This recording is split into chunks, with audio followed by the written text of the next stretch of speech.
দর্শক, আপনাদেরকে স্বাগত জানাচ্ছি এটি নিউজের বিশেষ সাক্ষাৎকারে। এই অনুষ্ঠানের মধ্য দিয়ে আমরা রাজনীতির নানা বিষয় নিয়ে আলোচনা করবার চেষ্টা করি। আজকে আমাদের সাথে রয়েছে বিএনপির আইন বিষয়ক সম্পাদক ব্যারিস্টার কায়সার কামাল। আসসালামু আলাইকুম। ওয়ালাইকুম আসসালাম। কেমন আছেন আপনি? আলহামদুলিল্লাহ, thank you for coming in.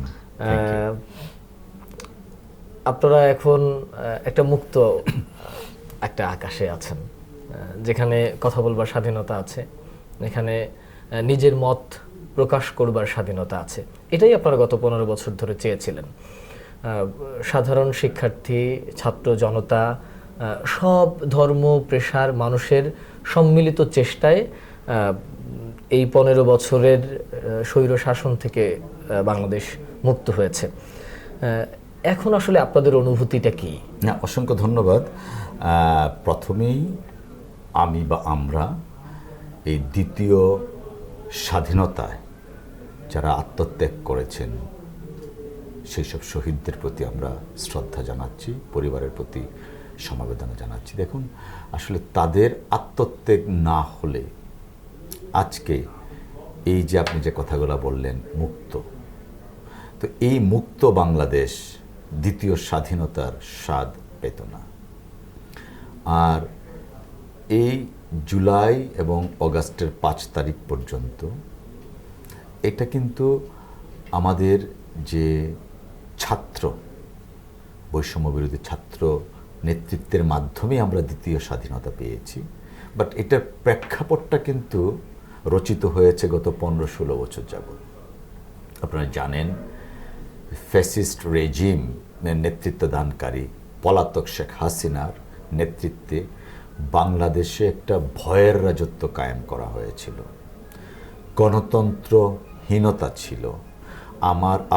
আমাদের মৌলিক অধিকার থেকে আমরা বঞ্চিত ছিলাম, ভোটাধিকার থেকে বঞ্চিত ছিলাম, সাংবিধানিক অধিকার থেকে বঞ্চিত ছিলাম, আইনের কোনো শাসন ছিল না। এক ব্যক্তির ইচ্ছায় বাংলাদেশ পরিচালিত হতো। তো সেই এক ব্যক্তিকে পরাজিত করার জন্য, ফ্যাসিস্ট রেজিমকে ক্ষমতাচ্যুত করার জন্য বিএনপি সহ অপরাপর সমস্ত রাজনৈতিক দল স্ব জায়গা থেকে কাজ করেছেন এবং কখনো কখনো দলবদ্ধভাবে, জোটগতভাবে আন্দোলন করেছেন। সেই আন্দোলনের চূড়ান্ত পরিণতি হয়েছে আমাদের বৈষম্য বিরোধী ছাত্র নেতৃত্বে এবং অংশীদারিত্ব ছিল এদেশের আপাল বৃদ্ধ বনিতার, যেখানে একজন স্কুলের শিক্ষকের অংশগ্রহণ ছিল, ডাক্তার সাহেবের অংশগ্রহণ ছিল, ইঞ্জিনিয়ার সাহেবের ছিল, মাদ্রাসার একজন ছাত্ররা অংশগ্রহণ করেছিল। অর্থাৎ শুধুমাত্র আমাদের বাংলাদেশ নয়, এই আধুনিক বিশ্বের ইতিহাসে এত অংশগ্রহণমূলক একটা আন্দোলন বিশ্ববাসী দেখেনি। বাংলাদেশ বিশ্ববাসীর কাছে একটা দৃষ্টান্ত। আজকে যে সমস্ত বিশ্বের যে সমস্ত দেশে ফ্যাসিস্ট রেজিম আছে, সেই রেজিম কিন্তু বাংলাদেশকে উদাহরণ হিসাবে নেওয়া হচ্ছে। কেন নেওয়া হচ্ছে? বিকজ এই আন্দোলনে রক্ত দিয়েছে ছাত্র, এই আন্দোলনে রক্ত দিয়েছে রিক্সাওয়ালা, এই আন্দোলনে রক্ত দিয়েছে মেডিকেল স্টুডেন্ট। মানে ছাত্র জনতার প্রত্যক্ষ অংশগ্রহণের মাধ্যমে এই আন্দোলনটা পরিচালিত হয়েছে, যেখানে রাজনৈতিক অ্যাক্টিভিস্টদের অংশগ্রহণ ছিল। তো সব মিলিয়ে ফ্যাসিস্ট রেজিম যখন চলে গেছে, পলাতক অবস্থায় আছে বা পালিয়ে চলে গেছে, অফকোর্স দেশের 18 কোটি মানুষই এখন স্বস্তির নিঃশ্বাস ফেলছে। এবং যারা এতদিন আওয়ামী লীগ করতেন তারাও কিন্তু একটা স্বস্তির নিঃশ্বাস ফেলেছেন যে হ্যাঁ, দেশে একটা প্রকৃত দ্বিতীয় মুক্তিযুদ্ধ সম্পন্ন হয়েছে এবং আমরা আমাদের স্বাধীনতাটা উপভোগ করতে পারব। বিগত 15 বছরে বিএনপি, ছাত্রদল সহ অন্যান্য যে অঙ্গ সংগঠনের যারা নেতাকর্মীরা আছেন, তারা অসংখ্য মামলায় জর্জরিত হয়েছেন। অনেক নেতাকর্মী বাড়ি ছাড়া হয়েছিলেন, তারা যদিও এখন বাড়িতে ফিরে এসেছেন। এখনও অসংখ্য নেতাকর্মী কারাগারেও আছেন। এই নেতাকর্মীদের মামলাগুলোর ব্যাপারে নতুন এই অন্তর্বর্তীকালীন সরকারের কাছে আপনাদের আসলে অবস্থানটা কি এবং তাদের ব্যাপারে আপনাদের কোনো প্রয়োজনীয় ব্যবস্থা নিচ্ছেন কিনা? না, অসংখ্য ধন্যবাদ। আসলে খুবই একটা ফান্ডামেন্টাল কোয়েশ্চেন, বিকজ গত 15 বছরে শুধুমাত্র বিএনপি নয়, বিএনপি সহ অন্যান্য অনেক রাজনৈতিক দলের নেতাকর্মীদের নামে মিথ্যা আর সবচেয়ে বড় কথা ওই যে আপনারাই বের করেছিলেন গায়েবী মামলা, হ্যাঁ, এবং অনেককেই মামলার আসামি করা হয়েছে মৃত, অনেকে বিদেশে, তাদেরকে আসামি করা হয়েছে। অর্থাৎ ইট ইজ এস্টাবলিশড ফ্যাক্ট যে এই মামলাগুলা দায়ের করা হয়েছিল মিথ্যা উপর ভিত্তি করে, রাজনৈতিক উদ্দেশ্যে। অতএব এই মুভমেন্টের পরে যদি দ্বিতীয় স্বাধীনতা এসছে, তো এই স্বাধীনতার স্বাদ গ্রহণ করতে গেলে মামলায়, মিথ্যা মামলায় যারা জর্জরিত, রাজনৈতিক মামলা যারা জর্জরিত, তাদের ব্যাপারে আমরা প্রত্যাশা রাখি বর্তমান যারা আছেন দেশ পরিচালনায়, ওনারা একটা কার্যকর পদক্ষেপ নেবেন। কার্যকর পদক্ষেপটা কেমন হতে পারে? কারণ it is well established fact যে অনেক হাজার হাজার লক্ষ লক্ষ মামলা হয়েছে যেটার কোনো ভিত্তি ছিল না। তো এই ভিত্তিহীন মামলাগুলা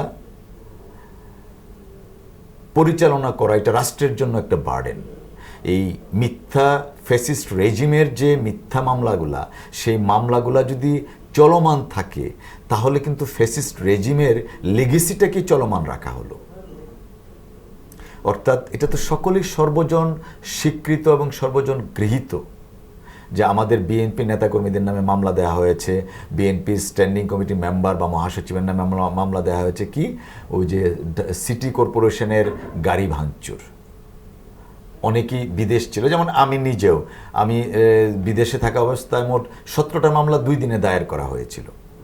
তো এই যে মিথ্যা বানোয়াট রাজনৈতিক মামলাগুলো দায়ের করা হয়েছে, সেই মামলাগুলো প্রত্যাহারের বিষয়ে আমাদের একটা দাবি না, শুধু এটা আমাদের অধিকারও বটে। কারণ এই মামলাগুলো দায়ের করা হয়েছিল, মামলা থেকে জনগণ বিক্ষুব্ধ হয়েছে। এটা ইটস এ ক্যাজুয়াল লিঙ্ক। আজকের যে আউটকাম, এই আউটকাম তো 1 মাসের আউটকাম না, গত 15 বছরের আউটকাম হচ্ছে 1 মাস। তো অতএব এই 1 মাসের ফসল দ্বিতীয় স্বাধীনতার স্বাদ রাজনৈতিক অ্যাক্টিভিস্ট যারা আছে তাদেরকে সেই স্বাদ থেকে বঞ্চিত করা উচিত না। এবং সেই জন্য এই মামলার ব্যাপারে আমরা প্রত্যাশা রাখি মন্ত্রণালয়, সংশ্লিষ্ট মন্ত্রণালয়ের মাননীয় উপদেষ্টা যিনি আছেন, তিনি চেতনাটা উপলব্ধি করে একটা কার্যকর পদক্ষেপ নেবেন, যেন এই লিগেসিটা, পলাতক শেখ হাসিনার রেজিমের লেগেসিটা যেন আমি, আপনি বা আমাদের মতো রাজনৈতিক কর্মী যারা আছেন তাদের জন্য বহন না করতে হয়। নিশ্চয়ই একটা মেকানিজম আছেন, সেই মেকানিজমটা ওনারা ইন্ট্রোডিউস করবেন, অতীতেও করা হয়েছে। সেই মেকানিজমের ভিত্তিতে কার্যকর পদক্ষেপ নেবে, যেন নেতাকর্মীরা বুঝেন যে আমরা এতদিন মিথ্যে মামলায় সাক্ষী দিয়েছি, আসামি হয়েছি, এখন দ্বিতীয় স্বাধীনতা এসছে, সেই স্বাধীনতার স্বাদটা গ্রহণ করব। শুধুমাত্র মামলা না, দেখুন গুম, ক্রসফায়ার, এমন অনেক কিছু হয়েছে। তাই আইনগত বিষয় বলি, এই অনেক প্রত্যাশা মানুষের, সেই প্রত্যাশা আমরা জানি ওভারনাইট পূরণ হওয়া সম্ভব নয়, বাট কার্যকর পদক্ষেপ আমরা দেখতে চাই। মর্নিং শোজ দ্য ডে, আমরা দেখতে চাই ইনিশিয়েট করা হয়েছে এইগুলার ব্যাপারে। তারপরে পর্যায়ক্রমে ওনারা নিশ্চয়ই একটা মেকানিজম ওনারা ইন্ট্রোডিউস করবেন, সেই মেকানিজমের ভিত্তিতে সবগুলো হবে। বাট আমরা দেখতে চাই ইনিশিয়েশন করা হয়েছে, ইনিশিয়েট করা হয়েছে। আপনাদের বিএনপির ভারপ্রাপ্ত যিনি চেয়ারম্যান রয়েছেন, তিনি এখনো দেশের বাইরে আছেন, তার বিরুদ্ধে অসংখ্য মামলা আছে, এর মধ্যে বেশ কিছু মামলায় তিনি সাজাও পেয়েছেন। এখন আসলে এই মামলাগুলোর ব্যাপারে আপনারা কি ভাবছেন এবং তার দেশে আসার বিষয়টা নিয়ে আপনারা আসলে কতদূর অগ্রসর হয়েছেন? অসংখ্য ধন্যবাদ। দেখুন, বিএনপির সম্মানিত ভারপ্রাপ্ত চেয়ারম্যান জনাব তারেক রহমান সাহেব রাজনৈতিক ব্যক্তিত্ব, পাশাপাশি তিনি একজন এই দেশের নাগরিক। আমাদের যে অধিকার আছে সেই অধিকার কিন্তু উনারও আছেন, সংবিধান তাকে সেই অধিকার দিয়েছে। তাছাড়া দেখুন, উনি এই দেশের জন্মগ্রহণকারী একজন ব্যক্তিত্ব। আমরা যেভাবে এই দেশের মাটিতে বড় হয়েছি, এই দেশের ধুলো বালি গায়ে মেখে, এই দেশের বাতাসে আমরা শিশু থেকে বড় হয়ে যুবক হয়েছি, একটা পর্যায়ে গিয়েছি, উনিও কিন্তু তার ব্যতিক্রম না। অতএব এই দেশে ওনার আশাটা এটা খুবই স্বাভাবিক। একজন মানুষ হিসাবে যদি আপনি চিন্তা করেন, এদেশের নাগরিক হিসাবে যদি চিন্তা করেন, this is his rights, constitutional rights to return back. Of course যেহেতু রাজনৈতিক ব্যক্তিত্ব, অনেক বিষয় আছে রাজনৈতিক, আর মামলা সংক্রান্ত যে বিষয়গুলো বলেছেন সেই জিনিসটা তো দিবালুকের মতো স্পষ্ট যে গত 15 বছরে বিএনপির ভারপ্রাপ্ত চেয়ারম্যান সাহেবের নেতৃত্বে এবং দেশনেত্রী বেগম খালেদা জিয়ার নির্দেশনায় যে আন্দোলন সংগ্রাম পরিচালিত হয়েছে, সেই আন্দোলন সংগ্রামের প্রধানতম ব্যক্তিত্ব হচ্ছেন জনাব তারেক রহমান সাহেব। যে কারণেই শেখ হাসিনা অন্তত কি বলবো, এটা খুব ইয়ার সাথে, অ্যারোগেন্সির সাথে অনেক সময় বলতো, কোথায় তারেক রহমান, পারলে সাহস থাকলে দেশে আসো। আমরা সে কথার উত্তর দিতে চাই না। জনাব তারেক রহমান সাহেব সর্বদাই আইনের প্রতি শ্রদ্ধাশীল। আজকে কিন্তু বিএনপির কোনো নেতাকর্মী কিন্তু কখনো এটা বলেনি কোথায় শেখ হাসিনা। আমরা সেটা বলতে চাই না, বিকজ আমরা আইনের শাসনে বিশ্বাসী। জনাব তারেক রহমান সাহেবের বিরুদ্ধে যে মামলাগুলো দায়ের করা হয়েছিল, প্রত্যেকটাই মামলা রাজনৈতিকভাবে, রাজনৈতিক উদ্দেশ্য নিয়ে দায়ের করা হয়েছিল। ওনাকে সামাজিক এবং রাজনৈতিকভাবে হেয় প্রতিপন্ন করার জন্য দায়ের করা হয়েছিল। যেমন ধরুন, কুখ্যাতই আমি বলবো 21 আগস্টের মামলার কথাই যদি বলেন, সেই মামলা জনাব তারেক রহমান সাহেবের সাজা হয়েছে। আপনি যদি মামলার প্রেক্ষাপটটা দেখেন, 2004 সনে মামলাটা রুজু হয়েছিল, 3টে চার্জশিট দেওয়া হয়েছিল তৎকালীন সময়ে, সেই চার্জশিটে নাম ছিল না। জরুরি অবস্থা যেটা ছিল 111-এর আর্মি ব্যাকড কেয়ারটেকার গভর্নমেন্ট, সেই গভর্নমেন্টটা ছিল বিএনপির জন্য তৎকালীন সময় সবচেয়ে একটা বৈরী পরিবেশ ছিল। জনাব তারেক রহমান সাহেব নিজেও গ্রেফতার হয়েছিলেন, দেশনেত্রী বেগম খালেদা জিয়াও গ্রেফতার করা হয়েছিল, এবং পলাতক শেখ হাসিনাকেও গ্রেফতার করা হয়েছিল। তো এই যে ওই পরিবেশেও কিন্তু 21 আগস্টের একটা চার্জশিট দেওয়া হয়েছিল। সেই চার্জশিটে কিন্তু জনাব তারেক রহমান সাহেবের নাম ছিল না। অতএব এ থেকে প্রমাণিত হয় বা বোঝা যায় যে তারেক রহমান সাহেবের নামটা পরবর্তীতে আনা হয়েছে সম্পূর্ণভাবে রাজনৈতিক কারণে এবং শেখ হাসিনা ওয়াজেদের একক ইচ্ছায়। তিনি কি করলেন, 2009-এ ক্ষমতায় এসে সংসদে তিনি ঘোষণা দিলেন 21 আগস্টের পুনঃতদন্ত করা হবে। দেখুন, সংসদে কিন্তু মামলার পুনঃতদন্ত ঘোষণা দেওয়ার জায়গা না।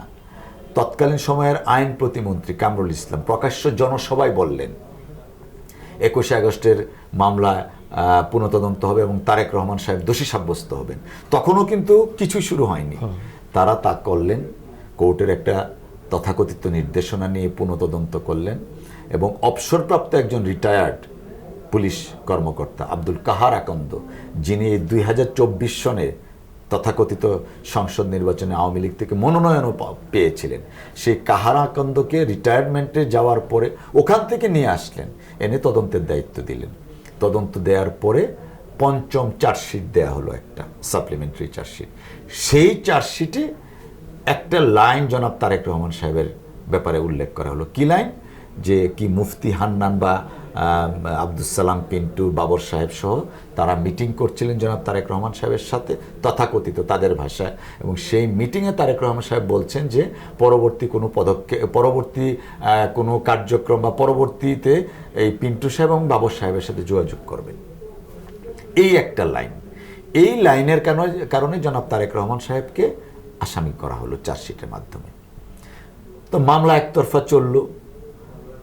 আইনের যে কোনো ছাত্র একটা বিষয় সবসময় মনে রাখেন, মুফতি হান্নান ছিল ওই মামলার প্রধান সাক্ষী, কারণ তার জবানিতেই আসছে জনাব তারেক রহমান সাহেবের কথাটা। যদি সেটা হয়েও থাকে, তর্কের খাতিরে ধরেও নেন, তার মানে যখন মামলার ট্রায়াল হয় তখন মুফতি হান্নানকে কিন্তু সাক্ষী হিসাবে জেরা করার একটা সুযোগ থাকা উচিত ছিল। শেখ হাসিনা ওয়াজেদের ফ্যাসিস্ট রেজিম জানে প্রকৃত ঘটনা অন্য, যে কারণে তারা করলো কি, মুফতি হান্নানকে তড়িঘড়ি করে মামলার ট্রায়াল শুরু করার আগে ফাঁসি দিয়ে দিল। অর্থাৎ এই মামলার প্রধান সাক্ষী মৃত বা ফাঁসি, কাউকে আর কোনো জেরা করার কিছু নাই। একতরফাভাবে একটা রায় ঘোষণা করা হলো। কেন এই রায়টা ঘোষণা করা হলো? জাতীয় এবং আন্তর্জাতিকভাবে জনাব তারেক রহমান সাহেব তথা বিএনপিকে প্রশ্নবিদ্ধ করার জন্য। বিচারের বাণী নিভৃতে কাঁদে। জনাব তারেক রহমান সাহেব সম্পূর্ণভাবে নির্দোষ। যে কারণেই মুফতি হান্নানকে আগে ফাঁসি কাস্টে ঝোলানো হয়েছে, যেন মুফতি হান্নান সাহেবকে কোনো ধরনের কোনো প্রশ্ন না করা যায়, জেরা না করা যায়। তারপরেও কিন্তু ফাঁসি হওয়ার আগে কিন্তু মুফতি হান্নান বলেছে প্রায় 167 দিন না কতদিন তাকে রিমান্ডে ছিলেন। রিমান্ডের পরে তাকে স্বীকারোক্তিমূলক জবানবন্দি দেওয়া হয়েছে। যখন তিনি সুযোগ পেয়েছেন তখনই আবার সেটাকে রিট্রাক্ট করার জন্য, প্রত্যাহার করার জন্য কিন্তু আবেদনও করেছেন, পত্রপত্রিকায় এসছে। কোনো কিছু বাজ বিচার না করে শুধুমাত্র জনাব তারেক রহমান সাহেব বা বিএনপিকে ক্ষতিগ্রস্ত করার জন্য, রাজনৈতিকভাবে হয়রানি করার জন্য একতরফা একটা রায় ঘোষণা করা হয়েছে। পাশাপাশি দেখুন money laundering case Tarique Rahman সাহেবের বিরুদ্ধে, সেই মানি লন্ডারিং মামলায় ট্রায়াল কোর্ট ওনাকে খালাস দিয়েছিল। খালাস দেওয়ার পরিণতি ভোগ করলেন ট্রায়াল কোর্টের যিনি জাজ ছিলেন, বিদেশ ত্যাগ করতে উনি বাধ্য হলেন। অথচ হাইকোর্টে এসে জনাব তারেক রহমান সাহেবকে 7 বছরের সাজা দিয়ে হয়েছিল। অর্থাৎ ট্রায়াল কোর্টে একজন মানুষ খালাস হয়ে হাইকোর্টে এসে সাজা হয়, এইটা আমাদের দেশে এই প্রথম ঘটনা, আগে কখনো ঘটেনি। টোটাল বিচার প্রক্রিয়াটাই ছিল জনাব তারেক রহমান সাহেব এবং বিএনপিকে রাজনৈতিকভাবে বিপদে ফেলার জন্য এবং রাজনৈতিকভাবে হেয় প্রতিপন্ন করার জন্য। তো এখন যেহেতু এই মামলাগুলো মিথ্যা ভিত্তির উপরে সাজা হয়েছে, মামলাগুলো চলমান রয়েছে, তো আমি যে কথাটা বলছি, বিএনপির ভারপ্রাপ্ত চেয়ারম্যান জনাব তারেক রহমান সাহেব সর্বদাই আইনের প্রতি শ্রদ্ধাশীল। তিনি জানেন প্রত্যেকটা ভিত্তিহীন হলেও তিনি প্রত্যেকটা মামলায় আইনিভাবে মোকাবেলা করবেন এবং যথাসময়ে প্রয়োজনীয় পদক্ষেপ নেওয়া হবে, আইনিভাবে মোকাবেলা করবেন তিনি। দেশে আসার বিষয়টা নিয়ে কি ভাবছেন আসলে? দেশে আসার বিষয়টা আমি যে কথাটা বললাম, উনি এই দেশের নাগরিক, প্রত্যেকটা নাগরিকেরই অধিকার আছে। গত 2008 সনে থেকে তিনি দেশের বাইরে আছেন, চিকিৎসার জন্য গিয়েছিলেন। এটা তার ইনহেরেন্ট রাইটস বাংলাদেশের নাগরিক, সেটা তো অবশ্যই আছে, কিন্তু হচ্ছে যে এই মামলাগুলো কি একটা সমাধানে আসার পরেই কি মামলার সাথে দেশে আসার সম্পর্ক খুব বেশি আছে আমার কাছে মনে হয় না, কারণ তিনি মামলাগুলো আইনগতভাবে মোকাবেলা করবেন, আরবিট্রারিলি না। There is a distinction between taking legal steps and arbitrarily. আমি যতটুকু জানি তিনি আইনের প্রতি শ্রদ্ধাশীল, আইনগতভাবে মোকাবেলা করা হচ্ছে, আইনগতভাবে মোকাবেলা করবে। এবং দেখেন ইতিমধ্যে বিশ্বের ইতিহাসে কোনো রাজনৈতিক ব্যক্তিত্বের বক্তব্য প্রচারের জন্য কিন্তু সুপ্রিম কোর্টকে ব্যবহার করা হয়নি। এই প্রথম 2015 সনের 7ই জানুয়ারি সুপ্রিম কোর্টের একটা মাননীয় বেঞ্চকে সরকার নির্দেশিত হয়ে একটা রুল ইস্যু করেছিলেন, যাতে তার বক্তব্য আপনারা আপনাদের মিডিয়ার মাধ্যমে প্রচার না করতে পারেন। এটা কিন্তু বিশ্বের ইতিহাসে কখনো হয়নি কোনো রাজনৈতিক ব্যক্তিত্বের ক্ষেত্রে। তো সেই রুলটা এখন উইথড্র করে নিয়েছে যিনি করেছিলেন। তো এরকম অনেক জায়গায় যারা সরকারের চাপে পড়ে মামলা করেছিলেন, অনেক জায়গায় কিন্তু মামলা প্রত্যাহার করে নিচ্ছে। অনেকেই আছে যে মামলা করেছিল গত 5 বছর আগে, সেই মামলার কোনো সাক্ষী দিচ্ছেন না, হাজির হচ্ছেন না, অটোমেটিক্যালি মামলাগুলা খারিজ হয়ে যাচ্ছে। তো এই একটা আইনি প্রক্রিয়ার মাধ্যমে সব কিছু করা হচ্ছে। আর ওনার দেশে ফেরার বিষয়টা যেটা বলছেন, অফকোর্স এটা রাজনৈতিক বিষয়। বিএনপির মহাসচিব সাহেব এই ব্যাপারে সুস্পষ্টভাবে কথা বলতে পারবেন। আমি আইনজীবী হিসেবে যেটা বুঝি যে ওনার দেশে ফেরা এবং ওনার মামলা এই একটা রিলেশন খুব বেশি একটা নেই, কারণ উনি আইনের প্রতি শ্রদ্ধাশীল, আইনগতভাবেই ওনার মিথ্যা মামলাগুলা তিনি আইনিভাবে মোকাবেলা করবেন। আচ্ছা, ছোট্ট একটা ব্যাপার আছে যেটা নিয়ে অনেকের মধ্যে একটু কনফিউশন আছে, যদি একজন আইনজীবী হিসাবে বিষয়টা একটু ক্লিয়ার করে। সেটা হচ্ছে অনেকে বলছেন যে তারেক রহমান বাংলাদেশের পাসপোর্ট বা নাগরিকত্ব ত্যাগ করেছেন, এরকম একটা বিষয়। এরকম আসলে কোনো বিষয় আছে কি না, এই বিষয়টাকে যদি একটু আসলে ক্লিয়ার করতেন। অসংখ্য ধন্যবাদ। এটা সম্পূর্ণভাবে মিথ্যা, বানোয়াট এবং ভিত্তিহীন। জনাব তারেক রহমান সাহেব ত্যাগ করার কোনো প্রশ্নই আসে না। বরঞ্চ ওনার যখন পাসপোর্টের মেয়াদ চলে গিয়েছিল, শেখ হাসিনার নির্দেশে ওনার পাসপোর্টের যাতে এক্সটেনশন না করা হয় তা নির্দেশ দিয়েছিলেন। অতএব ওনার ত্যাগ করার তো প্রশ্নই আসে না। আমি যে কথাটা বললাম, আমার আপনার মতো কিন্তু তারেক রহমান সাহেব আমাদের দেশের একজন নাগরিক। He is entitled to get all the rights that you and me have. So অতএব ওনাকে রাজনৈতিকভাবে বঞ্চিত করা হয়েছে, মামলা দেওয়া হয়েছে, ইভেন পাসপোর্টটা পর্যন্ত ওনার কেড়ে নেওয়া হয়েছিল। তো অতএব পাসপোর্ট উনি ত্যাগ করেছেন, এটা সম্পূর্ণ মিথ্যা, ভিত্তিহীন এবং শেখ হাসিনার মস্তিষ্ক থেকে, ফেসিস্ট মস্তিষ্ক থেকে বের হওয়া একটা প্রপাগান্ডা, আর কিছুই না। বিএনপি এখন রাজনৈতিকভাবে কোনো জোটের সাথে জড়িত না। একটা সময় আপনারা জামায়াতের সাথে জোটগতভাবে নির্বাচন করেছেন, কিন্তু এখন আপনারা জামাতের সাথে জোটগতভাবে নাই।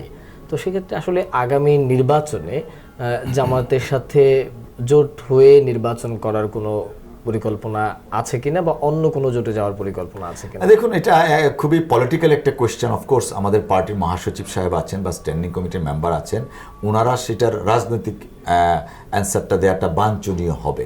বাট একটা কথা আমরা বেয়ার দ্যাট ইন মাইন্ড, যে দ্বিতীয় স্বাধীনতার পরে প্রেক্ষাপট কিন্তু চেঞ্জ হয়েছে, এবং বিএনপির পক্ষ থেকে যে কথাটা সবসময় বলা হচ্ছে যে বর্তমান সরকারকে একটা যৌক্তিক সময় দেয়া হবে, যৌক্তিক সময় প্রাপ্য। কারণ এই বর্তমান সরকার তো আমাদের সকলের অংশগ্রহণের আন্দোলনের একটা ফসল। ছাত্র জনতার নেতৃত্বে যে ফ্যাসিস্ট বিরোধী আন্দোলন হয়েছে, সেই আন্দোলনের ফসল।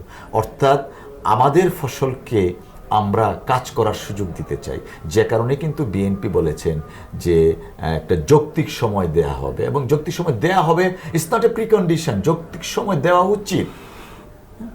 তারপরে যখন নির্বাচনের বিষয় আসবে তখন অফকোর্স আমাদের পার্টির চেয়ারম্যান, মহাসচিব, ওনারা তখন ওই অবস্থাটা চিন্তা করবেন কি করা যায়। বাট একটা কথা, আমরা সকলেই রাজনৈতিক একজন সচেতন ব্যক্তি বা কর্মী হিসেবে আমার কাছে মনে হয় যে দ্বিতীয় স্বাধীনতার পরে দেশের রাজনৈতিক প্রেক্ষাপট অনেক পরিবর্তন হয়েছে। পরবর্তীত রাজনৈতিক প্রেক্ষাপটের সময়ে বিবেচনায় বিএনপি মনে হয় তখনই সিদ্ধান্ত নেবে কি করণীয়। আওয়ামী লীগের নেতাকর্মীদের বিরুদ্ধে বিভিন্ন মামলা হচ্ছে, বেশিরভাগ মামলাগুলোই দেখা যাচ্ছে যে ঢালাওভাবে আসামি করা হচ্ছে, ঢালাওভাবে মামলাগুলো হচ্ছে। আসলে এই মামলাগুলোর ভবিষ্যৎ কি, বা এইভাবে ঢালাও? অসংখ্য ধন্যবাদ, এটা খুবই very important and pertinent question. আসলে হচ্ছে কি, ফেসিস্ট রেজিমের লেগেসি বলি আমি যদি, বা তাদের যে কর্মকাণ্ডের ফল কিছুটা এখনো আছে। যে মামলাগুলো দায়ের করা হয়েছে, সেই মামলাগুলা আইনজীবী হিসাবে আমার মনে হয় স্টেরিওটাইপিক্যাল ওয়েতে দায়ের করা হয়েছে, বিশেষ করে পুলিশ বাদী হয়ে যে মামলাগুলো করেছেন।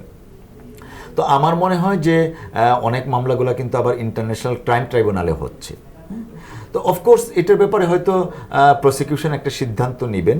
মামলা এখন আমাদের দেশের প্রেক্ষাপট বিবেচনা করলে অতি উৎসাহী হয়ে অনেকে মামলা করছেন। তো সমস্ত বিষয়গুলো যখন, মামলা হওয়াটা তো দোষের কিছু না, বাট মামলার বেসটা কতটুকু আছে দ্যাট ইজ ইম্পর্টেন্ট। অফকোর্স এখানে যদি তদন্তে গিয়ে যদি কোনো কিছু পাওয়া যায়, যার বিরুদ্ধে পাওয়া যাবে চার্জশিট তাদের বিরুদ্ধে দেওয়া হবে, আর তদন্তে যদি যাদেরকে পাওয়া যাবে না তাদের বিরুদ্ধে চার্জশিট হবে না। সো মামলা দায়ের করা হয়েছে, হ্যাঁ কিছুটা কম বেশি এখানে যেভাবে হওয়া উচিত ছিল সেভাবে হয়নি, তার মানে ফ্রাস্ট্রেটেড হওয়ার কিছু নাই। পরবর্তী স্টেজ তো হচ্ছে তদন্ত, চার্জশিট। তো সেখানে গিয়ে আমরা আশা করব যে প্রকৃত অপরাধী যারা আছেন তারা যেন আইনের প্রক্রিয়ার মধ্যে আসে এবং তাদেরকে যেন বিচারের কাঠগড়ায় দাঁড় করানো হয়। গত 15 বছরে এই শেখ হাসিনা সরকার নানা রকম উদাহরণ তৈরি করে গেছেন। আমরা এই 15 বছরের অবস্থা থেকে মুক্ত হয়েছে, কিন্তু একজন অপরাধীরও তো তার বিচার পাওয়ার অধিকার নিশ্চয়ই আছে। কিন্তু আমরা দেখেছি যে বিভিন্ন আসামিদেরকে যখন আদালতে তোলা হচ্ছে তখন তাদের উপরে ডিম ছোড়া হচ্ছে, তাদের গায়ে হাত তোলা হচ্ছে, অপ্রীতিকর ঘটনাগুলো ঘটছে। এগুলো কি আসলে আরো একটা খারাপ উদাহরণ তৈরি করছে না? অফকোর্স প্রত্যেক অপরাধী বা আসামি তাদের আইনের প্রোটেকশন নেওয়ার অধিকার আছে। আপনি যে কথাটা বললেন যে শেখ হাসিনা অনেক বাজে দৃষ্টান্ত স্থাপন করে গেছে, আমার তো মনে হচ্ছে যে ওই শেখ হাসিনার বাজে দৃষ্টান্ত থেকে একটু উন্নতি হয়েছে। যেমন আমরা দেখেছি কিন্তু এই আদালত অঙ্গনেই ছাত্রলীগ, যুবলীগ এবং আইনজীবীরা সম্মিলিতভাবে মাহমুদুর রহমান সাহেবকে রক্তাক্ত করেছে। দেশের অনেকগুলো আদালতে উনি গিয়েছেন এবং প্রায় প্রত্যেকটা আদালতে কিন্তু আপনাদেরই সহকর্মী, পেশাজীবী একজন মানুষ, সাংবাদিক, সম্পাদক মাহমুদুর রহমান সাহেবকে কিন্তু রক্তাক্ত করা হয়েছে। আপনারা মিডিয়াতে দেখিয়েছেন, পত্রিকায় দেখিয়েছেন। মাহমুদুর রহমান সাহেবের অপরাধ কী ছিল? আপনি যদি অপরাধের এখানে যদি তুলনা করেন, মাহমুদুর রহমান সাহেবের অপরাধটা কোথায়, কি ছিল অপরাধটা? তার অপরাধ ছিল ফ্যাসিজমের বিরুদ্ধে তিনি কথা বলেছিলেন। তার অপরাধ ছিল দুর্নীতিবাজদের বিরুদ্ধে কথা বলেছিলেন। তার অপরাধ ছিল শেখ হাসিনা ওয়াজেদের বিরুদ্ধে কথা বলেছিলেন। সে কারণে তাকে কিন্তু রক্তাক্ত হতে হয়েছে। কার মাধ্যমে? যুবলীগ, ছাত্রলীগ আদালতের অভ্যন্তরে ঢুকে তাকে রক্তাক্ত করা হয়েছে। তো সেই জন্য আমি বললাম যে পরিস্থিতিতে অনেকটা উন্নতি হয়েছে। ডিম নিক্ষেপ করা ইটস এ সিভিলাইজড প্রটেস্ট। আপনি ব্রিটিশ প্রাইম মিনিস্টারের গাড়িতেও ডিম নিক্ষেপ করা হয়। আমি কিন্তু সেটাকে প্ররোচিত করছি না, বাট আমি ক্লারিফিকেশন করছি যে ডিম নিক্ষেপ করা এটা হচ্ছে একটা the wonderful and civilised protest. না মিস্টার কামাল, আমি একটু সেটা হচ্ছে আমরা তো আসলে পরিবর্তনটাই চেয়েছি। আমি সেই জায়গাটাতে আসছি যে অপরাধীদের কথা বলছেন, অফকোর্স তাদের আইনি প্রটেকশন নেওয়ার সুযোগ আছে এবং প্রসিকিউশন বা পুলিশের দায়িত্ব তাদেরকে আইনের প্রটেকশন দেয়া এবং তাদের আনা নেওয়ার সময় যাতে তারা প্রটেক্টেড থাকে সেই ব্যবস্থা করা।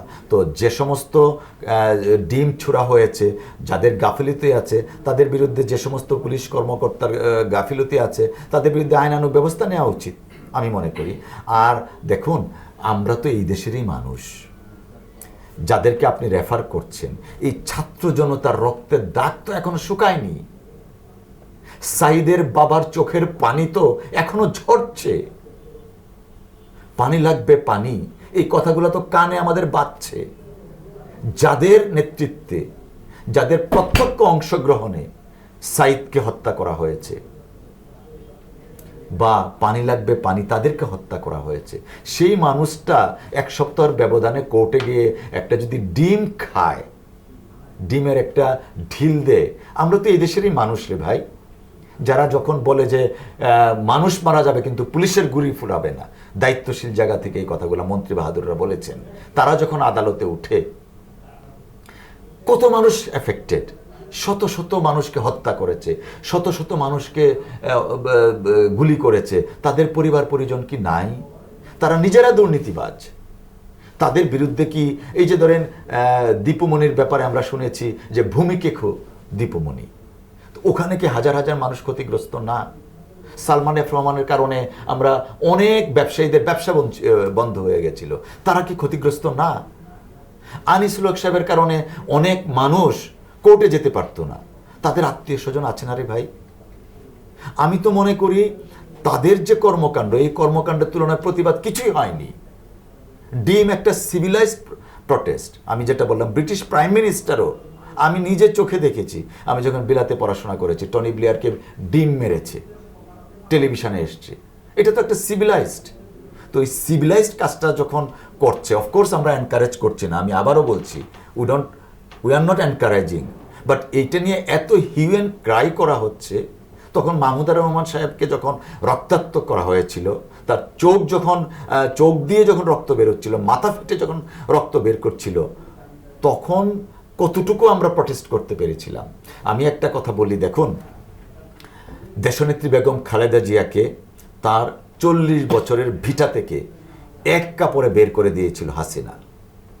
তখন যদি আদালত, বুদ্ধিজীবী, সাংবাদিক, আইনজীবী, পেশাজীবী তারা যদি দাঁড়াতেন যে না, তিনি বাংলাদেশের প্রথম মহিলা প্রধানমন্ত্রী, তিনি এই দেশের স্বাধীনতা ঘোষক, শহীদ রাষ্ট্রপতির স্ত্রী, তিনি সেনাবাহিনীর সাবেক প্রধানের স্ত্রী, তিনি বীর উত্তমের স্ত্রী, গিভ হার এনাফ টাইম, সেটা কি করেছে কেউ? সেটার ফল কে ভোগ করেছে? শেখ হাসিনা ওনাকে এক কাপড়ে ঘর থেকে বের করে দিয়েছিল। সেটার ফলশ্রুতিতে শেখ হাসিনাকে আজকে 18 কোটি জনতা এক কাপড়ে দেশ থেকে বের করে দিয়েছে। তখন যদি বেগম খালেদা জিয়ার ব্যাপারে আমরা, আপনারা, দেশের মানুষ দাঁড়াতো, প্রেক্ষাপট কিন্তু ভিন্ন হতো। তো অতএব এই যে প্রক্রিয়াটা, overnight you can not expect everything. দেশনেত্রী বেগম খালেদা জিয়াকে এক কাপড়ে বের করে দেওয়ার পরে তিনি গুলশান অফিসে গিয়ে কান্না করেছেন, তখন অনেক আওয়ামী লীগের এই মন্ত্রী যাদেরকে রেফার করছেন তারা অকথ্য ভাষায় বলেছে যে গ্লিসারিন দিচ্ছে চোখের মধ্যে। সেই শব্দগুলো তো কানে ভাসে আমাদের। সেই তুলনায় কি কিছু হয়েছে? হোক, আমরা চাই না, but at the same time civilized প্রটেস্টটাও যদি না করেন তাহলে আপনি ডেমোক্রেসি কিভাবে আনবেন এই দেশে? একটা ডিম যদি একটা গাড়িতে মারে সেটা নিয়েও যদি কথা হয়, এর চেয়ে সিভিলাইজড প্রটেস্ট আর কি হতে পারে বলেন? আমি এনকারেজ করছি না, বাট একটা ডিম মেরেছে সেটা নিয়ে হিউ অ্যান্ড ক্রাই শুরু হয়ে গেছে। It is very unfortunate. তারা এই দেশকে ধ্বংস করার জন্য, ফেসিস্ট রেজিম কায়েম করার জন্য যে কন্ট্রিবিউশন ছিল, সেই কন্ট্রিবিউশনের তুলনায় তারা আইনের প্রোটেকশন যথেষ্ট পেয়েছে এবং আন্তর্জাতিক মানের আইনি প্রোটেকশন তারা পাচ্ছে। এবং আমি বিশ্বাস করি আইনজীবী হিসাবে এবং প্রত্যাশা করি তারা যেন পরিপূর্ণভাবে বিচার না হওয়া পর্যন্ত আইনের প্রোটেকশনটা পান। প্রত্যেকটা নাগরিকই তাদের আইনের প্রোটেকশন আছে, যে মানে তুমি একটা অন্যায় করেছো তার জন্য যে আমি আর একটা অন্যায় করব, এই ধারণায় বিশ্বাসী মানুষগুলো কিন্তু ফেসিস্ট রেজিমকে বিদায় করে নেই। ফেসিস্ট রেজিমের বিরুদ্ধে আন্দোলন সংগ্রামের তাত্ত্বিক দিক কি ছিল? আমি আমার দেশ, এই দেশে আমি বিলং করি। কেউ যেন না বলতে পারে যে আমার বাবা এই দেশকে স্বাধীন করেছে। কারো একক ব্যক্তি এই দেশকে স্বাধীন করেনি। কেউ যেন এটা না বলতে পারে যে 18 কোটি মানুষকে আমি খাওয়াচ্ছি, আমি টেলিফোন বন্ধ করে দিলাম, আমি ইন্টারনেট বন্ধ করে দিব, আমি বিদ্যুৎ বন্ধ করে দিব। আমিত্বটা যাতে বাংলাদেশে না থাকে সেই জন্যই কিন্তু ফেসিস্টের বিরুদ্ধে ছাত্ররা রক্ত দিয়েছে, আন্দোলন করেছে। প্রত্যেকটা পেশাজীবী সংগঠন থেকে আন্দোলন করা হয়েছে। তার আউটকাম হচ্ছে শেখ হাসিনার পলায়ন করতে বাধ্য হয়েছে। তো অতএব এই অবস্থার প্রেক্ষিতে এই ফেসিস্ট রেজিমের যারা সেবাদাস, যারা ফেসিস্ট রেজিম কায়েম করেছে, তারা তো অত্যন্ত ভালোভাবে আছে এবং আমরাও চাই সিভিলাইজড প্রটেস্টটা অব্যাহত থাকুক। আমরাও চাই তারা পরিপূর্ণ আইনের প্রোটেকশনটা তারা পাক। এবং এই বাংলাদেশের জন্য কিন্তু দেশের মানুষ সংগ্রাম করেছে, ছাত্র বন্ধুরা তাদের রক্ত দিয়েছে এই বাংলাদেশের জন্য। এখন আসলে নির্বাচনটা কত দ্রুত হওয়া জরুরি বলে আপনি আসলে মনে করছেন, বা আপনাদের প্রত্যাশার জায়গাটা কি? দেখুন, নির্বাচনের বিষয়টা তো আসলে এটা রাজনৈতিক দলের বিষয় এবং আমাদের মাননীয় প্রধান উপদেষ্টাও বলেছেন যে রাজনৈতিক দলের সাথে আলোচনা প্রেক্ষিতে পরবর্তী রাজনৈতিক সিদ্ধান্তগুলো নেওয়া হবে। বাট আমাদের দল থেকে যে কথাটা বলা হচ্ছে যৌক্তিক সময় দেওয়া, অফকোর্স যৌক্তিক সময়টা আমাদের দল থেকে ডিক্লেয়ার করা আছে, যৌক্তিক সময় দিবেন। আর নির্বাচনের প্রসেসটা তো ইটস এ প্রসেস, ডায়ালগ। এবং মাননীয় প্রধান উপদেষ্টা তিনি তো বলেছেন রাজনৈতিক সিদ্ধান্ত এবং রাজনৈতিকভাবে নেবেন। অতএব আমরা অপেক্ষা করব এবং যৌক্তিক সময়টা আমরা দেখব।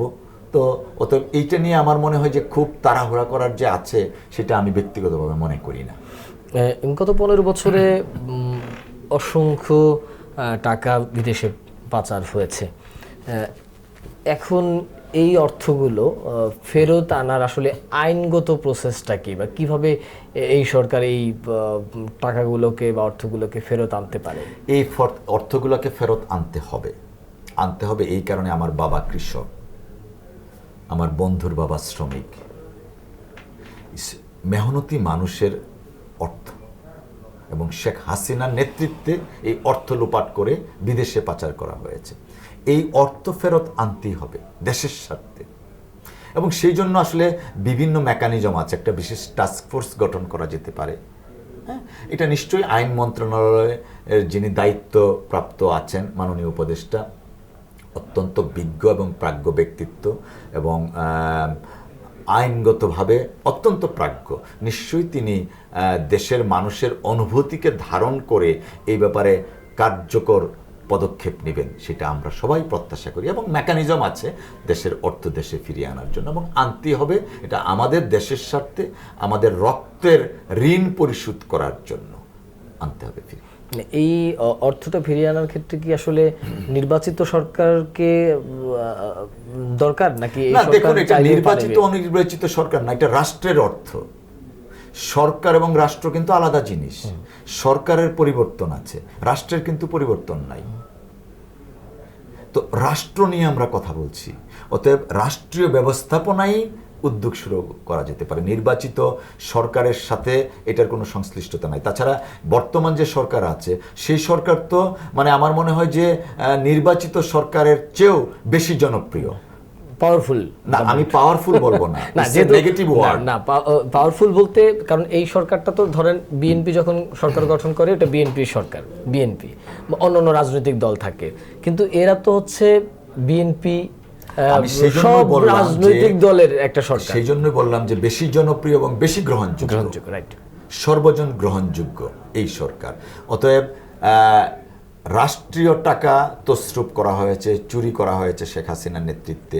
রাষ্ট্রের দায়িত্ব সেই টাকাগুলো ফেরত আনা, এবং আমরা প্রত্যাশা করি বর্তমান সরকারে যারা আছেন অত্যন্ত স্কিল্ড পার্সোনালিটিস আছেন, এই স্কিল্ড পার্সোনালিটিস যারা আছেন তারা যথাযথ পদক্ষেপ নেবেন রাষ্ট্রের টাকাটা ফেরত নিয়ে আসার জন্য। কারণ এইটা কিন্তু আসলে বিশ্বের ইতিহাসে খুব কম রাষ্ট্র পাবেন আপনারা যে রাষ্ট্রের টাকা প্রধানমন্ত্রীর নেতৃত্বে বা নির্দেশে বিদেশে পাচার করা হচ্ছে। শেখ হাসিনা যা করেছিলেন, ওই টেলিভিশনে দেখিয়েছিল না prime minister's man, Al Jazeera. তো এই যে প্রাইম মিনিস্টার্স ম্যান, প্রাইম মিনিস্টারের উদ্যোগে এই কাজগুলো করা হয়েছিল। তো অতএব রাষ্ট্রের দায়িত্ব সেগুলো ফেরত আনা। দেখুন, সরকারের পরিবর্তন হবে, কিন্তু আমাদের সমাজ এবং রাষ্ট্র, আমরা কিন্তু এই সমাজ ব্যবস্থা এবং রাষ্ট্রীয় কাঠামোর মধ্যে আমাদেরকে থাকতে হবে। অতএব রাষ্ট্রের যেটা দায়িত্ব সেই দায়িত্বটা পালন করতে হবে এবং পালন করার সুযোগ দিতে হবে। এবং আমি মনে করি বর্তমান সরকার, দ্বিতীয় স্বাধীনতার পরে যে বর্তমান সরকার আছে অত্যন্ত দক্ষ এবং প্রথিতযশা ব্যক্তিত্বদের সমন্বয়ে, এবং তারা উদ্যোগ নেবেন এবং ইতিমধ্যে তো বিভিন্ন উদ্যোগ নেওয়া হচ্ছে, এবং এই উদ্যোগগুলো আরও কার্যকর পদক্ষেপ নেবেন যাতে রাষ্ট্রের সম্পদটা রাষ্ট্রে ফিরিয়ে আনা যায়। এবং দেখুন, আমাদের যিনি প্রধান উপদেষ্টা উনি কিন্তু বাংলাদেশ তাকে সম্মান দিতে পারেনি, বা শেখ হাসিনা তাকে ইচ্ছাকৃতভাবে অসম্মানিত করেছেন। এখনও তো কানে বাজে, ওনাকে পদ্মায় নিয়ে চুবাবেন, ডুবিয়ে মারবেন।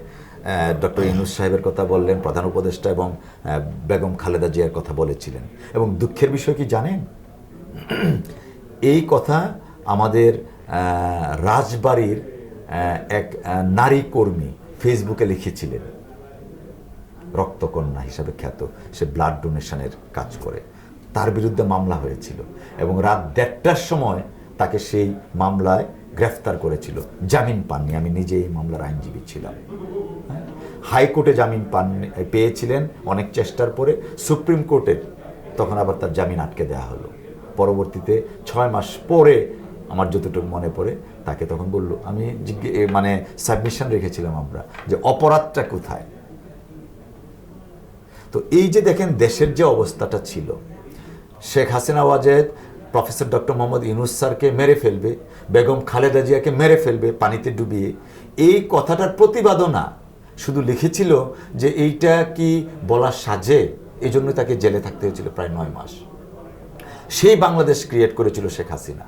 এবং তার সহযোগী যারা একটা ডিমের যদি ঢিল খায় তার গাড়িতে, এটার জন্য আমাদের এত হিউ অ্যান্ড ক্রাই করতে হবে? আমরাও তো আমাদেরকে জিজ্ঞেস করতে পারি না? We can ask our self যে what is the civilized process.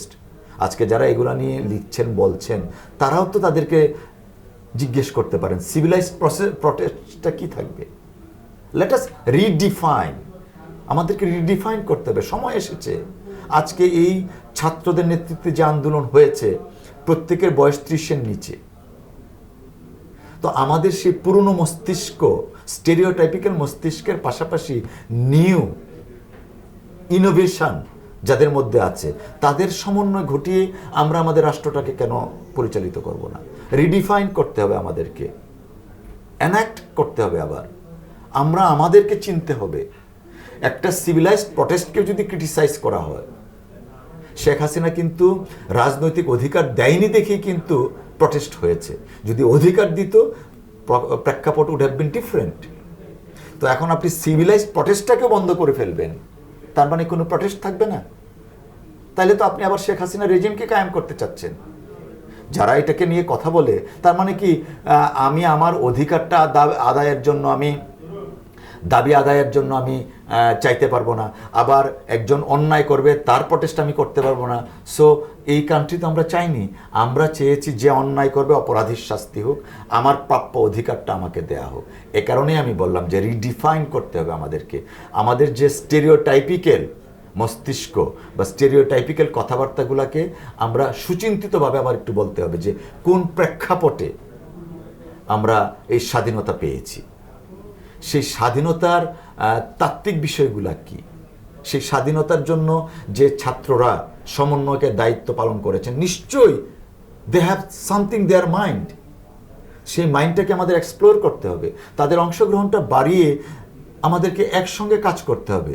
আমি একজন যদি বলে যে হ্যাঁ 70 বছর বয়স অভিজ্ঞ, of course we respect that experiences, সেই অভিজ্ঞতাটার সাথে নবীনের ব্রেইনটাকেও অ্যাড করেন না, তাহলে তো আপনি পাবেন একটা উর্বর দেশ, যে দেশের জন্য দ্বিতীয় মুক্তিযুদ্ধ হয়েছে, যে দেশ দ্বিতীয় স্বাধীনতা পেয়েছে। আমরা প্রত্যাশা করি একটা বাংলাদেশ, আমরা বিশেষ করে যারা স্বাধীনতা উত্তর প্রজন্মের মানুষ আছি, এমন একটা বাংলাদেশ যে বাংলাদেশকে নিয়ে প্রকৃত অর্থে আমরা গর্ব করতে পারবো। দেশে বিদেশে অনেকেই আমরা পড়াশোনা করেছি, চাইলে বিদেশে থেকে যেতে পারতাম, দেশে চলে আসছি দেশের টানে, সমাজ ব্যবস্থা পরিবর্তনের জন্য, রাষ্ট্রীয় কাঠামো পরিবর্তনের জন্য, এক ব্যক্তির হাত থেকে নিষ্কৃতি পাওয়ার জন্য। তো অতএব এই দেশকে গড়তে গেলে প্রত্যেকের অংশগ্রহণ দরকার। আমরা যেন ভুলে না যাই সাঈদ কেন রক্ত দিয়েছে, আমরা যেন ভুলে না যাই পানি লাগবে পানি, এই কথাগুলোর প্রতিধ্বনি মুগ্ধ রক্তটা আমরা যেন বৃথা হতে না দিতে পারি। এটা একটা সুযোগ এসেছে, স্বাধীনতার পর একটা সুযোগ এসেছিল, সেই সুযোগকে আওয়ামী লীগ কুক্ষিগত করেছে, যে কারণে কিন্তু ফ্যাসিজমটা দাঁড়িয়েছে বাংলাদেশে। তো অতএব দ্বিতীয় স্বাধীনতার পরে যেন কেউ কুক্ষিগত না করতে পারে, সবার দেশ হয়, সেই দেশটাই আমরা চাচ্ছি। এবং আপনারা জানেন আন্দোলনের সময় বিএনপি কিন্তু 31 দফা রাষ্ট্র মেরামতের কর্মসূচি দিয়েছেন। প্রয়োজনে 31 দফাকে আরও বড় দফা, আরও কম দফা করে প্রত্যেকের অংশগ্রহণের মাধ্যমে আর যেন দেশে ফ্যাসিজম কায়েম না হয়, আর যেন স্বৈরাচার হাসিনার প্রেতাত্মা বাংলাদেশে না আসে, সেই রাষ্ট্র কাঠামো আমরা চাই। আপনাকে অসংখ্য ধন্যবাদ, এবং দর্শক শ্রোতা যারা শুনছেন তাদেরকেও আমি কৃতজ্ঞতা জানাচ্ছি, ধন্যবাদ জানাচ্ছি। ধন্যবাদ আপনাকেও। দর্শক ধন্যবাদ আপনাদেরকেও এতক্ষণ এটি নিউজের সঙ্গে থাকার জন্য।